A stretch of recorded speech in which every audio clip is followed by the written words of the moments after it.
Megastar చిరంజీవితో cinema అంటే ఏ heroine అయినా ఎగిరి గంతేసి ఒప్పుకోవాల్సిందే.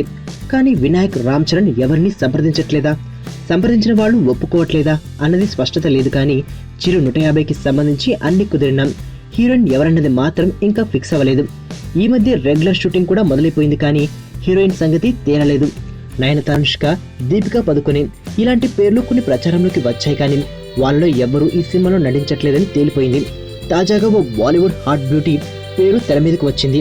ఆమె నర్గీస్ ఫక్రీ. కెరీర్ ఆరంభం నుంచి వీర లెవెల్లో ఎక్స్పైరింగ్ చేస్తూ హాట్ హీరోయిన్ గా గుర్తింపు తెచ్చుకున్న నర్గీస్ చిరు పక్కన హీరోయిన్ అన్న ఇమేజినేషన్ అదో రకంగా కనిపిస్తోంది. ఏజ్ గ్యాప్ అనే కాదు, వీరిద్దరికి జోడి కుదురుతుందా అన్న డౌట్ కూడా ఉంది. చిరు ఎంతైనా పాతరం హీరో, నర్గీస్ మరి అడ్వాన్స్ గా కనిపించే ఆల్ట్రా మోడర్న్ హీరోయిన్. చిరు సినిమాలు అనగానే అన్ని వర్గాల ప్రేక్షకులు థియేటర్లకు వస్తారు, కానీ నర్గీస్ కు ఉన్న ఇమేజ్ వేరు. మరి నిజంగానే చిరంజీవి సినిమాలో నర్గీస్ నటిస్తుందేమో చూడాలి.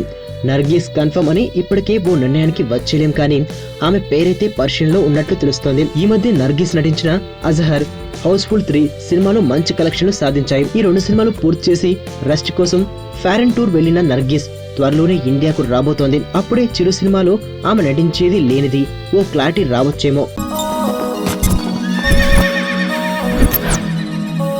మనకి ఎవడన్నా సాయం చేస్తే మన వాళ్ళ లైఫ్తో వ్యవసాయం చేస్తాం.